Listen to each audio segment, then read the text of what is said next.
Every time or sa tuwing ako po ay nakakarinig na hindi siniseryoso ang impyerno o ang lugar na impyerno, ako ay nalulungkot. Because some people, kaya po ako biglang nag-vlog, some people are doing it for fun. Like for example, they're saying a lot of things about hell and they're doing it for fun. Parang hindi nila siniseryoso yung katotohanan na talagang meron pong lugar na ganon. In fact, tuwing Halloween makikita po ninyo, nagko-costume sila ng parang demonyo, mga ganyan. You know what really strikes me sa mga ganitong mga pangyayari sa panahon natin ngayon, parang masyado nang napulyot. Alam niyo yung polluted na po yung utak ng mga tao ngayon na hindi mananampalataya, na parang mga robot na po sila. Even when you share the good news of the Lord Jesus Christ, deadma. We tried before to explain the importance of the Lord Jesus Christ to one person. Talagang walang I can call it walang interest. Sabi ko, wow, last days, no? Last days. Pero kung talaga naman pinili yung taong yon, kasi ang pagpili talaga election yan eh. I believe in the election. No? Yung hindi pa nangyayari, no? Inelect na po tayo. Pinili na po tayo from the beginning. 'Di ba? So, tayo po ay mapalad sa katotohanan na 'yan. Sapagkat bago pa lalangin ng mundo, lahat ng maboborn again, lahat ng makakakilala sa Panginoong Hesukristo, pinili na po ng Diyos Ama. That's something na hindi natin makayang tarukin, ang kabutihan ng Diyos sa buhay natin. Kaya nung nakakilala tayo kay Jesus, talagang wow, talagang super glorious that we know na maputol man ang buhay natin dito sa lupa, continuous po yan, hindi po napuputol ng kamatayan. Iba-iba ang situation ng Kristiyano. Oo, meron pong mga Kristiyanong okay, merong Kristiyanong ganito, may Kristiyanong ganyan, may Kristiyanong ganon, pero lahat tayo nagmamahalan bilang magkakapatid kay Kristo Jesus. Hindi pare-pareho ang doktrina natin, hindi pare-pareho ang pangalan ng mga denominations, pero ako po kasi, ako tulad ko po, ako malayang Kristiyano. Anong name ng denomination ko? Wala. Wala po akong denomination na sinasamahan. Basta kung saan may mga pulong ng Kristiyano, doon po ako pumupunta.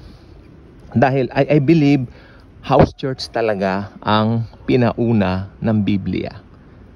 Ibig sabihin, kung yun ang pinauna ng Biblia, yun ang pinauna ng mga apostol, dapat ganun din ang gawin ngayon. Pero sa kasamaang palad, dala na rin ang pagbabago ng panahon, merong mga nagtayo ng mga institutional churches. But unfortunately, that's not our topic for today. Ang importante po ngayon, tayo mga magkakapatid kay Jesus, magkakasama tayo sa iisang kingdom, the kingdom of the Lord Jesus Christ. At tayo po ay may pagmamahalan sa isa't isa. O magkakaiba ang doktrina natin, marami po talaga na kaibahan sa mga minor doctrines, but I believe in the major doctrines of salvation by faith alone, the Trinity, and the importance of the person of the Lord Jesus Christ. We are all the same. Okay, palakpakan natin ng Panginoong Hesukristo. Ngayon, yung mga hindi mananampalataya ng Panginoong Hesukristo, sila po ay makikita po natin na ang lakad o ang takbo ng kanilang mga buhay ay totally taliwas sa kung ano ang sinasabi at iniibig ng Biblia na lakaran ng tao. Ang buhay po nila ay talagang patungo sa distraction, patungo kay Satanas. So, ang mga tao na papunta sa impyerno, kung tutuusin, sino po bang papunta sa impyerno? Lahat ng taong pinanganak sa mundo, papunta ng impyerno kung tutuusin. Tignan po niyo yung logic. All have sinned. Diba? All have sinned. No one is righteous. No, not even one, sabi ng Bible. O ibig sabihin, lahat papunta ng impyerno sapagkat lahat nagpuproses ng Adamic nature na minana pa natin kay Adam, ang ating unang ama, our first father. So, kung titignan mong mabuti yan, just analyze it from the bottom. Makikita mo yan. Ibig sabihin, maski maliit na bata pa lang, may sin nature na. At kung lumaki ang batang yan at nagkaroon po siya ng tinatawag na age of accountability, or should I say dumating siya roon sa age of accountability na pinabayaan niya yung katotohanan, dapat niya makilala si Jesus at hindi niya tinanggap si Jesus, pag namatayan pupunta yan ng impyerno. Ngayon may nagtanong sa akin practically, ilang taon yung pwedeng pumunta sa impyerno? Aba, halimbawa yung bata ay 9 years old, may alam na siyang tungkol kay Jesus, tinanggihan niya, may isip na yan, ba? Pwede na pumunta ng impyerno yan. O mo sabihin malit na bata lang yan? Hindi. Ang pinag-uusapan natin, age of accountability. Yung mga teenagers na namamatay na hindi tumanggap kay Jesus, nasa impyerno na yan. Ang vlog po natin, totoo. Hindi po ako yung nagko-compromise. Hindi ako nagko-kompromiso. Okay? Ngayon, kung mapalad ka naman talaga, pero malungkot din, like for example, yung katabi ni Jesus na magnanakaw, Panginoon, alalahanin po ninyo ako kapag ka naghahari na po kayo. Doon at doon lang niya hiniling ng kapatawaran yung mga kasalanan niya. But, ang kabutihan ng Panginoong Jesucristo nag-uumapaw sapagkat niligtas niya yung magnanakaw na katabi niya. Samantala yung isa, tinutuyan niya si Jesus, napahamak yun sa impyerno. Nasa Hades po siya ngayon. Wala pa naman po yung Gehenna, yung dagat-dagatang apoy. So, anong mangyayari nga po pala? Pag namamatay ang tao, para na akong sirang plaka prito pat okay lang. Pag namamatay ang unbeliever ngayon, what happened? Yung kanya pong espiritu humihiwalay po sa body. Okay. At meron siyang papasukin na tunnel. At yung ending ng tunnel na yan, yun na yung destination niya. Uy. Diba? So, yung ending ng tunnel ng hindi mananampalataya, yun po yung Hades. Walang katapusang kadiliman yung Hades. Ang Hades ay puno ng kalungkutan, ang Hades ay puno ng paghihinagpis, ang Hades ay puno ng pagsisisi na sana nung lifetime nila tinanggap nila ang Panginoong Jesucristo. Lamang ang nangyari, napabayaan nila ito. Dala ng material na bagay, tagumpay sa buhay, mamahaling kotse, mamahaling mga bahay, gusali, building, eroplano. Siguro iba may eroplano. Yung iba naging CEO. Yan. Yung iba naman ay naging tanyag na mga tao o mga famous. So, walang lugar ang Panginoon sa buhay nila. Tama? No. Yan naman kinasapitan nila. Yan ang kanilang kalungkutang kinasadlakan. Ang impyerno. But isa lang po ang remedyo sa impyerno. Ang Panginoong Jesucristo. Ngayon, anong ginagawa nila sa Hades? Ang ginagawa po nila sa Hades ngayon ay sabi ko nga po, puno ng kahinagpisan sa kanilang kinasapitan dahil tinanggihan nila ang nag-iisang tagapagligtas, ang God of Gods na si Lord Jesus Christ. Ngayon, pagkatapos nila sa Hades, meron bang susunod na hakbang? Apay, oo. Diba? Nakaprograma yan. Pag sinabi natin God's program, it's not the same program as we did. Kung meron tayong mga program o activities sa school, sa mga churches, no, it's not like that. Far from that. Ang program ng Diyos ay nakasulat sa isang aklat na kung tawagin ay Biblia, the Bible. That's why, if you don't read it, you will miss the mark surely. You will go to hell. You will end in hell. End up in hell. Kaya sabi ko po, may programa po diyan. After sa Hades, sila po, pagkatapos na po nung mga pangyayari dito, hindi po ba rapture? And then, syempre mayroong rewarding sa langit for the believers, yung Bema Seat of Christ. Then, dito sa mundo, ito po yung Great Tribulation. Then, matatapos po lahat ng yan. But, darating po yung time na lahat ng patay na hindi mananampalataya ng Panginoong Jesucristo, sila rin po ay bubuhayin, bibigyan ng laman, bibigyan ng mga buto, bibigyan ng kung ano-ano. Na parang ganito po, na buhay. No? At sila po ay haharap, sa white throne judgment. Ito po yung hukuman ng Panginoong Jesucristo para sa hindi mananampalataya. Si Jesus po yung nakaupo doon sa white throne. Lahat ng mga tao na hindi mananampalataya ay itatapon niya sa isang lugar na kung tawagin ay Gehenna. Ano po ba ang Gehenna? Ang Gehenna po ay lake of fire.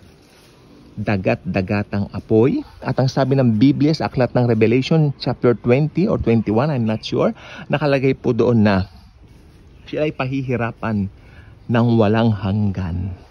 No? Araw, gabi, walang hanggan. Continuous the cycle. Ikot, ikot, paikot, ikot, paikot, ikot. Continuous the cycle. While the born-again Christians are so happy in heaven with the Lord Jesus Christ Himself. Napaka-sweet. I love it. I love that truth, no? So, may panahon pa para maligtas.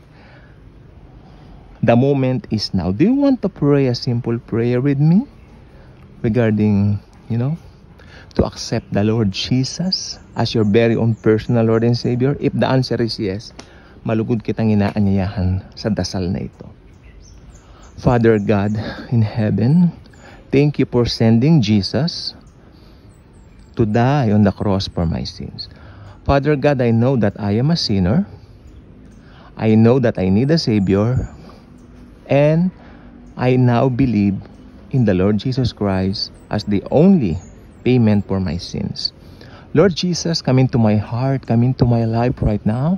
Be the Lord and the Savior of my life, my personal Lord and Savior, I mean. And please drive me from now on. Be the driver of my life, pilot my life, be the pilot of my life. Thank you, Jesus, for making me a child of God. Holy Spirit, thank you for sealing me the seal of ownership. Mahal na mahal po ninyo ako.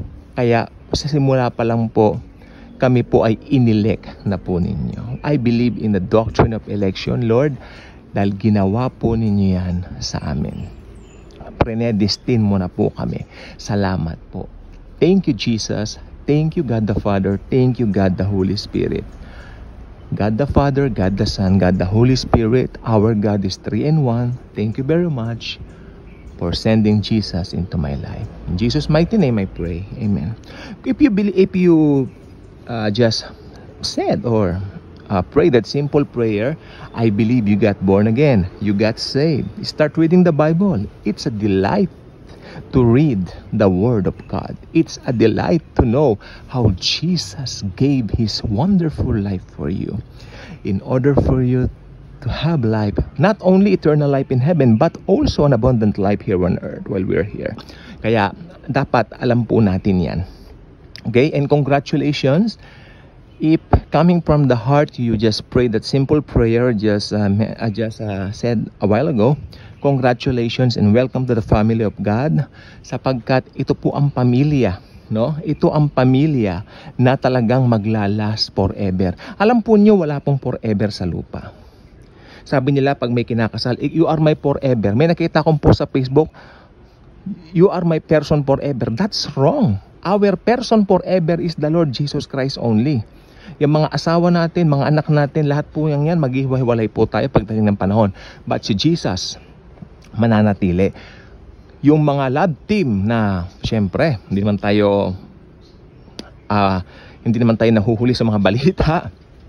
Yung mga love team na nagkahiwalay na yan, talagang walang forever dyan. No? Ilagay natin ang ating puso at isipan doon sa totoong forever, ang Bible. Sapagkat sabi ng Bible sa John chapter 1 verse 1, in the beginning was the Word, and the Word was with God, and the Word was God.